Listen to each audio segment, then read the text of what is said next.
تو for God سے کہ اس پہ کلیئر اگر آپ کنونس نہیں ہیں لاک ڈاؤن پہ ختم کر دیں، لوگ باہر نکلے کام کریں. اگر آپ کنونسڈ ہیں تو کمپلیٹ لاک ڈاؤن کریں اور بے شک 15 دن کریں. ابھی آپ نے ایکسٹینشن دی ہے تو پھر آپ ساتھ ہی یہ باتیں کرنا شروع ہو گئے تو پوری قوم اس پہ کنفیوژن کا شکار ہو گئی ہے. ایک تو یہ بات ہے. دوسری اس میں بات یہ ہے کہ جب بات کرتے ہیں ہم مزدور کی تو اس میں جو 65% یا 70% لوگ ہیں وہ تو دیہات میں ہیں اور وہ کھیت مزدور ہے، کھیت کے اوپر ڈپینڈ کرتا ہے. یا کسان چھوٹا جو ہے جس کی لینڈ ہولڈنگ بہت تھوڑی ہے وہ بھی بنیادی طور پہ، جس کی 25 ایکڑ سے کم لینڈ ہولڈنگ ہے وہ بھی بنیادی طور پہ مزدور ہے. وہ اپنے کھیت میں کام کرتا ہے، محنت کرتا ہے پورا سال اور اس کے نتیجے میں اس کو مشکل سال کا جو اس کا گزارا ہوتا ہے.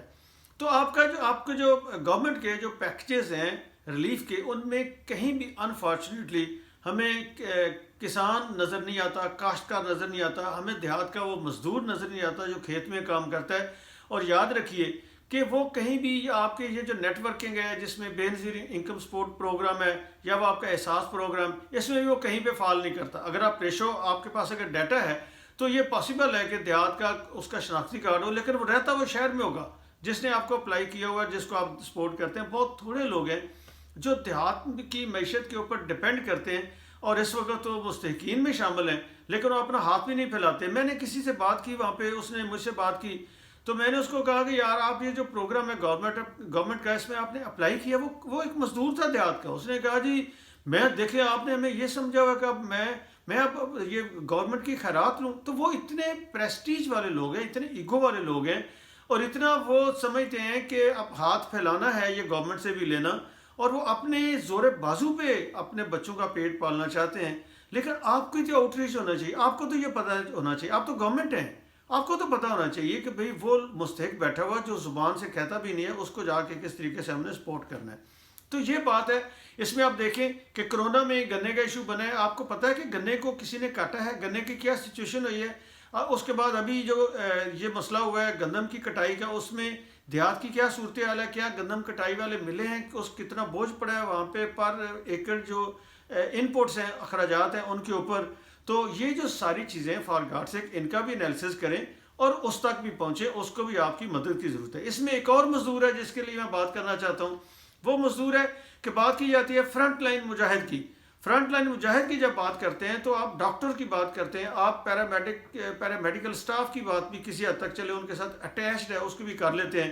نرسز کی بات کر لیتے ہیں کہ جی ان کو یہ ریلیف چاہیے، ان کو ایکسٹرا کو پیکج چاہیے، ان کو رسک فیکٹر میں ان کی سیلری یہ کرنی چاہیے. لیکن ان سب سے زیادہ جو ایکسپوزڈ ہے کرونا کسی پیشنٹ کے اوپر وہ مزدور ہے جو صفائی کرتا ہے اس کمرے میں جس میں آپ نے کرونا کے پیشنٹ کو رکھا ہوا ہے. وہ ہے جو وہاں پہ جا کے فلش کرتا ہے، باتھ روم اس کا صاف کرتا ہے. اس میں وہ ہے کہ خدا نخواستہ اگر کوئی کرونا کا پیشنٹ وہ اللہ کو پیارا ہو جاتا ہے تو دیکھیں اس کی باڈی کو کون دھوتا ہے، کون اس کو غسل دیتا ہے، کون اس کو پلاسٹک بیگ میں رکھتا ہے، کون اس کو تابوت میں رکھتا ہے، کون اس کو جا کے دفن کرتا ہے. کیا آپ کے پیکج میں کہیں پہ بھی وہ اس کو کبھی آپ نے شامل کیا ہے؟ نہ تو میں نے کسی ٹی وی کے اوپر دیکھا ہے، نہ کہیں اور پہ اس کے بارے میں بات ہو رہی ہے. تو میں یہ کہتا ہوں یہ مجھ سے بات کی گئی ہے کہ بھی آپ فرنٹ لائن مجاہد تو وہ ہے، ڈاکٹر تو دور کھڑا ہو کے نسخہ بتا دے یا بات بتا دے گا، وہ تو وہ ہے جو ایکسپوز ہوا ہے اس کے ویسٹ کے اوپر بھی. اور پھر جو ویسٹ ہاسپٹل سے نکلتا ہے جس میں کرونا پیشنٹس کا بھی شامل ہے، اس کی ہینڈلنگ کا آپ نے کیا طریقہ کار کیا ہے وہ بھی کہیں پہ نظر نہیں آتا. تو جناب پرائم منسٹر، میں گورنمنٹ سے ریکویسٹ کروں گا، وزرائے اعلیٰ سے کروں گا کہ ان لوگوں کے اوپر بھی توجہ دیں. اس میں یوم مئی کے حوالے سے، اسی مزدور کے حوالے سے میں نے آپ سے وعدہ کیا تھا کہ ایک بہت بڑی جو پرابلم اس وقت پورے بے چینی ہے پورے اوورسیز مزدور جو پاکستانی مزدور ہے اس میں، وہ یہ ہے کہ بہت سے لوگ ہیں جو پھنسے ہوئے ہیں دوسرے ملکوں میں، وہ جب آ گئے اور واپس نہیں جا سکے، وہ واپس جانا چاہتے ہیں. بہت سے لوگ ہیں جو پاکستانی ہیں، وہ خود پاکستان میں تھے چلے گئے، ان کے بچے جو ہیں وہ امریکہ میں یا یورپ کے ملکوں میں تو واپس نہیں آ سکتے، وہ بھی سیپریٹڈ ہوئے ہیں. اب وہ ملنا چاہتے ہیں، وہ فادرز جو ہیں، والد جو ہیں وہ پہنچنا چاہتے ہیں، یا اگر مائیں ہیں تو وہ پہنچنا چاہتی ہیں بچوں کے پاس. تو آپ نے جو اس کے لیے جو پیکج دیا ہے اس نے بہت بے چینی پیدا کر دی اوورسیز پاکستانیوں میں کہ اگر آپ امریکہ سے نارمل جو فیئر تھا ایک سائڈ کا، وہ اگر چلا گیا تھا وہ $400-500 تھا، اور اگر وہ چلے بڑھتے بڑھتے $700-800 تھا اکانومی کلاس کا. اس سے زیادہ نہیں تھا. تو اور جو بزنس کلاس تھی یا اس کا کیا تھا، اب $1200 ہے. تو آپ نے کیا کیا، اب جو ہو رہا ہے اس میں ہو رہا ہے کہ دیکھیں $2500 $2700 $3000 $4000 $5000 تک جو پیکیجز آ رہے ہیں. سن رہے ہیں کہ وہ لوگ جو یہاں پہ، میں ایسے لوگوں کو جانتا ہوں جو یہاں پہ پھنسے ہوئے ہیں، وہ for God sake Mister Prime Minister, اور میں گورنمنٹ آف پاکستان سے اسد عمر صاحب ہیں، سارے لوگوں سے بات کروں گا کہ آپ نے کیا سمجھ رکھا ہے. جو اوورسیز پاکستانیز ہیں، آپ کیا سمجھتے ہیں کہ وہاں پہ ڈائریکٹ انہیں کچھ جنت سے ڈالرز آتے ہیں یا فرشتے ان کی جیبیں بھرتے؟ بھائی وہ مزدور ہیں، وہ آپ کے پاکستانیز ہیں، وہ مزدور ہیں. اب جب بھی مشکل وقت آتا ہے، ریمیٹنسز وہ آپ کی ایکسپورٹ سے زیادہ تو ریمیٹنسز آپ کو بھیجتے ہیں. اس کے بعد پھر وہ جب بھی آپ ان کو کال کرتے ہیں، آواز دیتے ہیں فنڈ ریزنگ کی، وہ اس میں کنٹریبیوٹ کرتے ہیں. جب اب ان پہ مشکل ٹائم ہے، ان کی مزدوری ختم ہے، ان کی جاب ختم ہے، ان کی اگر کوئی ٹیکسی ڈرائیور ہے وہ اس کا جو سارا کام ہے وہ بند ہوا ہے، وہ ٹوٹل ڈپینڈنٹ ہو گیا ہے لوکل جو وہاں کی گورنمنٹ ہے، امریکہ میں ہے کہیں پہ ہے، اس کے جو سپورٹ ہے اس کے اوپر. اور اگر وہ جانا چاہتا ہے اپنے وطن میں یا وہاں سے کوئی ادھر آنا چاہتا ہے تو وہ اس کی کون سی ارننگ ہے جس پہ آپ اسے کہہ رہے ہیں کہ بھئی ہمیں $3000 یا $4000 دو یا $5000 دو. فار گاڈ سیک اس کو یا آپ یہ انڈرسٹینڈ کریں کہ وہ ایک مزدور ہے.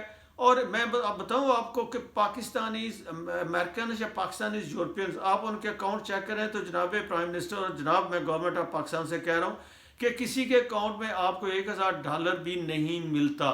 وہ جو کماتے ہیں اسی وقت خرچ کرتے ہیں، اسی میں سے اپنے گھر والوں کو، بچوں کو بھیجتے ہیں پاکستان میں، اور اسی کے ساتھ ہی باقی جو اپنے معاملہ چلا رہے ہوتے ہیں، اور پھر اور مزدوری کرتے ہیں، پھر کماتے ہیں اور ساتھ ساتھ خرچ کرتے جاتے ہیں.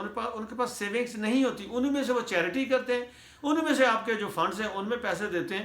تو اب وہ کسی کے پاس ایسی سیونگ نہیں ہوتی کہ آپ اگر ان کو کہیں کہ ہمیں ایکسٹرا کرایہ اگر جو ہے نا وہ آپ ہمیں پے کریں PIA کو اس طرح، تو اس کے لیے بھی اگر آپ سبسیڈائز فوڈ دے رہے ہیں، آپ سپورٹ کر رہے ہیں وہاں پہ پاکستان کے اندر مزدور کی، تو اس مزدور کو بھی سپورٹ کریں. یہ وہ مزدور ہے جو آپ کا ارننگ ہینڈ ہے، اور یہ مزدور ہے جو نسل سے اور سالہ سال سے پاکستان کی اکانومی کو سب سے بڑی سپورٹ دے رہا ہے. تو اب اس پہ اگر مشکل وقت ہے تو اس کے لیے بھی سبسیڈائز ریٹس دیں. اگر آپ کی PIA رن نہیں ہو ویسے تو کاسٹ ٹو کاسٹ ہونا چاہیے، لیکن اگر آپ نہیں سمجھتے تو گورنمنٹ سبسیڈائز کرے، گورنمنٹ ایئر لائنز کو پیسے دے، ان لوگوں کے اوپر اس کا بہت شفٹ نہ کریں.